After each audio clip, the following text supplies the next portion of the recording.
কালিও ৰাতি বহুত বেছি বৰষুণ হৈছিলে। বৰষুণ হোৱাৰ পিছত আমি দেখিলোঁ বৰষুণ হোৱাৰ পিছত বহুত ঠাইতে সোনকালে পানী ওলাই গ'ল আৰু বহুত ঠাইতে য'ত পানী ওলাবৰ কাৰণে বহুত সময় লাগে। সেইকাৰণে মালিগাঁও এৰিয়াত ৰাতিপুৱা আমি গৈছিলোঁ, অলমষ্ট 6:30 বজাত মালিগাঁৱত আমি গৈছিলোঁ। তাতে অলপ ড্ৰেইন যিবিলাক আছে তাতে আমাৰ চিল যিবিলাক আহি আছে, পাহাৰৰ পৰা যি চিল্ট আহি আছে, নালাটো চাফা হৈ আছে, কিন্তু চিল্টবিলাক আকৌ আহি এই নালাটো ভৰ্তি হৈ আছে। সেইকাৰণে যাতে ৰেগুলাৰ বেচিছত আমি প্ৰতি বৰষুণৰ লগে লগে যাতে এইটো আমি চাফাটো কৰিব পাৰোঁ, সেইকাৰণে আজি PWDৰ লগতো আমি কথা পাতিছোঁ। ইয়াতো আমি জতীয়া কাহিলীপাৰা এৰিয়াতো ইয়াতে পানীৰ এটা জমা জলৰ এটা সমস্যা হৈছে।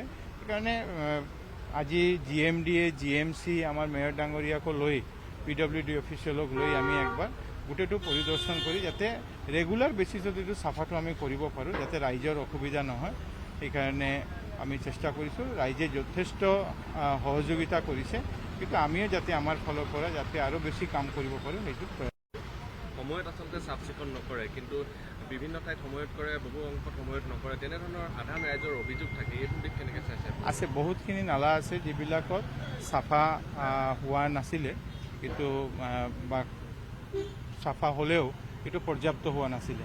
সেইকাৰণে আমি আজি কৈছোঁ যে যি নালাটো তেওঁলোকে কাম আৰম্ভ কৰিব, এইটো একদম এণ্ড পইণ্টলৈকে, আউটলেট য'ত আছে এইটো এণ্ড পইণ্টলৈকে গৈ যাতে চাফা কৰিব পাৰে।